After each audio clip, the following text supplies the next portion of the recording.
Hi all, ಎಲ್ಲರೂ ಹೇಗಿದ್ದೀರಾ? Hope so ಎಲ್ಲರೂ ಚೆನ್ನಾಗಿದ್ದೀರಾ ಅಂದ್ಕೊಳ್ತೀನಿ. ಇದು ಶ್ರಾವಣದ 3ನೇ ಶನಿವಾರ ದೇವಸ್ಥಾನಕ್ಕೆ ಹೋಗಬೇಕಿದ್ರೆ ಮಾಡಿರೋ ವಿಡಿಯೋ. ಬೆಳಿಗ್ಗೆ ಬೇಗನೆ ಎದ್ದು ಸ್ನಾನ ಎಲ್ಲ ಮುಗಿಸ್ಕೊಂಡು ಉಪವಾಸನೇ ದೇವ್ರಿಗೆ ಹೋಗ್ತಾ ಇದ್ದೀವಿ. ಇಲ್ಲಿ ನೋಡ್ಬೋದು ದೇವಸ್ಥಾನದ ಅಲಂಕಾರ ಎಷ್ಟು ಚೆನ್ನಾಗಿ ಮಾಡಿದ್ದಾರೆ ಅಂತ. ಆಚೆಗಡೆನೇ ಇಷ್ಟು ಚೆನ್ನಾಗಿದೆ, ಒಳಗಡೆ ದೇವ್ರಿಗೆ ಇನ್ನೂ ತುಂಬ ಚೆನ್ನಾಗಿ ಅಲಂಕಾರ ಹಾಗೆ ಪೂಜೆ ಹೋಮ ಎಲ್ಲ ಮಾಡಿದ್ರು. ಆ ಕ್ಲಿಪ್ಸ್ನ ನಾನು ಲಾಸ್ಟಲ್ಲಿ ಆ್ಯಡ್ ಮಾಡಿರ್ತೀನಿ, ಸೊ ವಿಡಿಯೋನ ಕೊನೆವರೆಗೂ ನೋಡಿ. ಹಾಗೆ ಇನ್ನು ಯಾರೆಲ್ಲ ನನ್ನ ವೀಡಿಯೋಸ್ನ ಚಾನಲ್ ಸಬ್ಸ್ಕ್ರೈಬ್ ಮಾಡ್ದಿರಾ ನೋಡ್ತಾ ಇದ್ದೀರಾ, ಪ್ಲೀಸ್ ಚಾನಲ್ನ ಸಬ್ಸ್ಕ್ರೈಬ್ ಮಾಡ್ಕೊಳ್ಳಿ, ಸಪೋರ್ಟ್ ಮಾಡ್ತಾಯಿರಿ.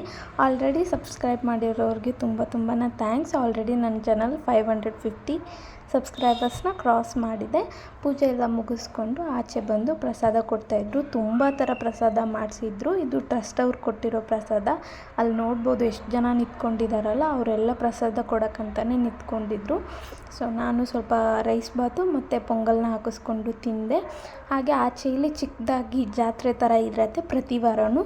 ನೆಕ್ಸ್ಟ್ ವಾರ ತುಂಬ ದೊಡ್ಡದಾಗಿರುತ್ತೆ. ಹಾಗೆ ನನ್ನ ಮಗನಿಗೆ ಸ್ವಲ್ಪ ಆಟಿಕೆ ಸಾಮಾನೆಲ್ಲ ತೊಗೊಂಡೆ. ಇಲ್ಲಿ ಹಣ್ಣು ಕಾಯಿ ಕರ್ಪೂರ ಆಟಿಕೆ ಸಾಮಾನು ಅಷ್ಟೇ ಮಾರ್ತಾಯಿದ್ರು. ನಮ್ಮ ಯಜಮಾನ್ರು ಪ್ರಸಾದ ತಿಂದಿಲ್ಲ ಅಂದ್ಬಿಟ್ಟು ಅವ್ರಿಗೆ ಪ್ರಸಾದನ ಮನೆಗೆ ತೊಗೊಬಂದಿದ್ದೆ. ಅವ್ರಿಗೆ ತಿನ್ನೋಕ್ಕೆ ಕೊಟ್ಬಿಟ್ಟು ನಾನು ಬೆಳಿಗ್ಗೆ ಬೇಗ ಹೋಗಿರೋದ್ರಿಂದ ಮನೇಲಿ ಹಾಲು ಕೂಡ ಕಾಯಿಸಿದ್ದಿಲ್ಲ. ಬಂದ ತಕ್ಷಣವೇ ಶನಿವಾರ ಆಗಿರೋದ್ರಿಂದ ವಾರ ಅಲ್ಲ, ನಮ್ಮ ಮನೇಲಿ ದೇವರು ಪೂಜೆ ಮಾಡ್ತೀವಿ.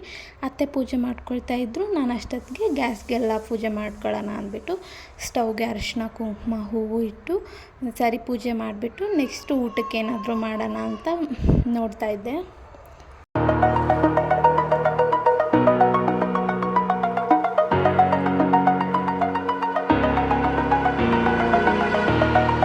Over the edge, feel like I'm floating through the air. The pain I felt is paid for, all is said and done. ನನ್ನ ಮಗ ದೇವಸ್ಥಾನದಲ್ಲಿ ಏನೂ ಪ್ರಸಾದ ತಿಂದಿದ್ದಿಲ್ಲ, ಸೊ ಅವನಿಗೆ ಸ್ವಲ್ಪ ಮ್ಯಾಗಿ ಮಾಡಿಕೊಡೋಣ ಅಂದ್ಬಿಟ್ಟು ಮ್ಯಾಗಿ ಮಾಡ್ತಾಯಿದ್ದೆ. ಇನ್ನೊಂದು ಸೈಡಲ್ಲಿ ನನಗೆ ಕಾಫಿ ಬೇಕಿತ್ತು, ಸ್ವಲ್ಪ ತಲೆನೋವು ಆಗ್ತಾಯಿತ್ತು. ಈ ಪ್ರೆಗ್ನೆನ್ಸಿ ಟೈಮಲ್ಲಿ ಪದೇ ತಲೆನೋವು ಬರ್ತಾ ಇರುತ್ತೆ. ಅದಕ್ಕೆ ಸೈಡಲ್ಲಿ ನನಗೆ ಕಾಫಿಗೆ ಹಾಲು ಕಾಯಿಸ್ಕೊಳ್ತಾ ಇದ್ದೆ, ಜೊತೆಗೆ ಮ್ಯಾಗಿ ಕೂಡ ರೆಡಿ ಆಗ್ತಿತ್ತು. ಇಲ್ಲಿ ಕಾಫಿ ನೋಡ್ಬೋದು ಹಾಕ್ಕೊಂಡಿದ್ದೀನಿ ಒಂದು ಗ್ಲಾಸಲ್ಲಿ. ನಾನು ಇದೇ ಥರ ಕಾಫಿ ಮಾಡ್ಕೊಳ್ಳೋದು. ಕಾಫಿ ಪೌಡ್ರು ಶುಗರು ಹಾಕಿಬಿಟ್ಟು ಹಾಲು ಹಾಕಿ ಮಿಕ್ಸ್ ಮಾಡ್ಕೊಂಡು ಕುಡಿದ್ಬಿಡ್ತೀನಿ. ಅದನ್ನ ತಿರ್ಗಾ ಎಲ್ಲ ಕಾಯ್ಸೋಕ್ಕೆ ಹೋಗಲ್ಲ. ನನ್ನ ಮಗನ ಕೊಡಿಸಿರೋ ಆಟಿಕೆ ಸಾಮಾನೆಲ್ಲ ಮನೆ ತುಂಬ ಹರಡ್ಬಿಟ್ಟಿದ್ದ. ಇನ್ನು ಕಾಫಿ ಕುಡಿದು ಅಡುಗೆ ಮಾಡೋಣ ಅನ್ನೋಷ್ಟರಲ್ಲಿ ನಮ್ಮ ಯಜಮಾನ್ರು ಆಚೆಯಿಂದ ಪಾರ್ಸೆಲ್ ತರ್ತೀನಿ ಮಾಡಬೇಡ ಅಂತ ಹೇಳಿದರು. ಸೊ ಸೋಫಾಗೆ ಪೇಂಟ್ ಮಾಡ್ತಾಯಿದ್ದೆ. ಅರ್ಧ ಮಾಡಿ ಇನ್ನೂ ಅರ್ಧ ಮಾಡೋದಿತ್ತು, ಅದನ್ನ ಮಾಡ್ಕೊಳ್ಳೋಣ ಅಂತ ಕೂತ್ಕೊಂಡೆ. ಅಷ್ಟೊತ್ತಿಗೆ ನಮ್ಮ ಹಸ್ಬೆಂಡು ಆಚೆಗಡೆಯಿಂದ ಚಪಾತಿ ಊಟ ಕಟ್ಟಿಸ್ಕೊಂಬಂದಿದ್ರು. ತುಂಬಾ ಚೆನ್ನಾಗಿತ್ತು. ತಿಂದ್ಬಿಟ್ಟು ಮನೇಲಿ ಹಾಲು ಖಾಲಿ ಆಗಿತ್ತು ಅಂದ್ಬಿಟ್ಟು ಫಸ್ಟ್ ಟೈಮ್ ನಮ್ಮೂರಲ್ಲಿ ಅಂಗಡಿಗೆ ಹೋಗ್ಬಿಟ್ಟು ಒಂದು ಹಾಲು ಪ್ಯಾಕೆಟು, ಒಂದು ಕ್ರ್ಯಾಕ್ ಚೆಕ್ ಬಿಸ್ಕಿಟು, ಹಾಗೆ ನನ್ನ ಮಗನಿಗಂದ್ಬಿಟ್ಟು ಒಂದು ಫ್ರೂಟಿನ ತೊಗೊಂಡು ಬಂದಿದ್ದೆ. ಇವಾಗ ಸಾಯಂಕಾಲ ಟೈಮಲ್ಲಿ ಟೀನ ಮಾಡ್ತಾಯಿದ್ದೆ. ಇದು ನನ್ನ ಸಾಯಂಕಾಲದ ರೂಟೀನ್ ಕೂಡ ಆಗಿರುತ್ತೆ. ಡೈಲಿ ಇದೇ ಥರ ರೂಟೀನ್ ಇರುತ್ತೆ, ಏನು ಚೇಂಜಸ್ ಇರಲ್ಲ. ನನ್ನ ಮಗನಿಗೆ ಟೀ ಮತ್ತು ಕಾಫಿ ಕೊಡಲ್ಲ. ಹಾರ್ಲಿಕ್ಸು, ಬೂಸ್ಟು, ಬೋರ್ನ್ವಿಟಾ ಈ ಮೂರರಲ್ಲಿ ಯಾವುದಾದ್ರೂ ಒಂದು ಕೊಡ್ತೀನಿ. ಸೊ ಅವ್ನಿಗಂತ ಸಪ್ರೇಟಾಗಿ ಹಾಲು ಕಾಯಿಸಿ ಎತ್ತಿಕ್ದೆ. ಅವ್ನು ಮಲಗಿದ್ದ, ಎದ್ಮೇಲೆ ಕೊಡೋಣ ಅಂತ. ಹಾಗೆ ನನ್ನ ಹಸ್ಬೆಂಡು ರೂಮಲ್ಲಿದ್ದರು. ನಮಗಿಬ್ಬರಿಗೂ ಟೀನ ಮಾಡಿಕೊಂಡು ಒಂದು ಕಪ್ಪಲ್ಲಿ ಇಟ್ಕೊಬಿಟ್ಟು, ಹಾಗೆ ಟೀ ಜೊತೆ ಕ್ರಾಕ್ ಚೆಕ್ ಬಿಸ್ಕೆಟ್ ಅಂದರೆ ನಮಗಿಬ್ಬರಿಗೂ ತುಂಬಾ ಇಷ್ಟ.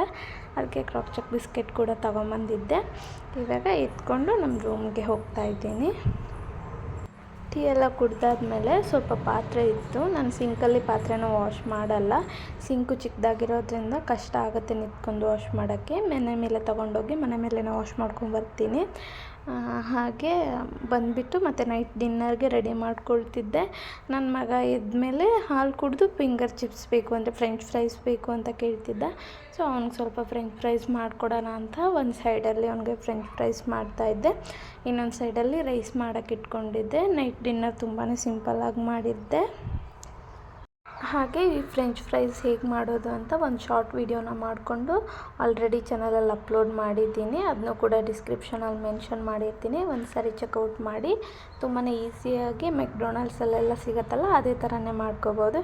ಹಾಗೆ ನೈಟ್ ಡಿನ್ನರ್ಗೆ ಜಸ್ಟ್ ಪುಳಿಯೋಗರೆ ಮಾತ್ರ ಮಾಡಿದ್ದು, ಇನ್ನೇನು ಇಲ್ಲ. ಜೊತೆಗೆ ಸ್ವಲ್ಪ ಹಪ್ಪಳನ ಕರ್ಕೊಂಡಿದ್ದೆ. ಇಲ್ಲಿ ನೀವು ಲಾಸ್ಟಲ್ಲಿ ನೋಡ್ಬೋದು ದೇವರ ಅಲಂಕಾರ ಎಷ್ಟು ಚೆನ್ನಾಗಿತ್ತು ಅಂತ.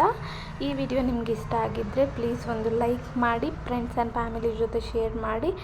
ಹಾಗೆ ಕಮೆಂಟ್ ಮಾಡೋದನ್ನ ಮರಿಬೇಡಿ. ನೆಕ್ಸ್ಟ್ ಯಾವ ಥರ ವೀಡಿಯೋಸ್ ಬೇಕು, ಯಾವ ರೆಸಿಪಿ ಬೇಕು ಅಂತ ಕಮೆಂಟಲ್ಲಿ ತಿಳಿಸಿ. Thank you so much. ಯಾರೆಲ್ಲ ನನ್ನ ಚಾನಲ್ನ ಸಬ್ಸ್ಕ್ರೈಬ್ ಆಗಿದ್ದೀರಾ, ಥ್ಯಾಂಕ್ ಯು ಸೋ ಮಚ್.